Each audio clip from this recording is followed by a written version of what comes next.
وانا اهنيك على هذا البرنامج. شكرا. برنامج ناجح والله. والكلام اللي طلع عليه كان محضر لك هاي قرانيه طبعا. اوكي اسمع يلا. اتشرف والله تسلم لي. بعد اعوذ بالله من الشيطان الرجيم، بسم الله الرحمن الرحيم.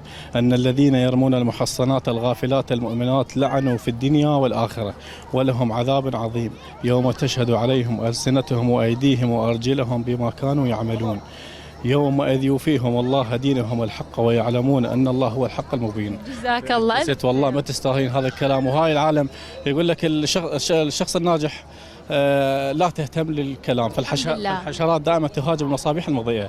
ان شاء الله مصباح مضيء ان شاء الله. وحياك الله على تسلم. رحم الله والديك والسلام على راسي والله.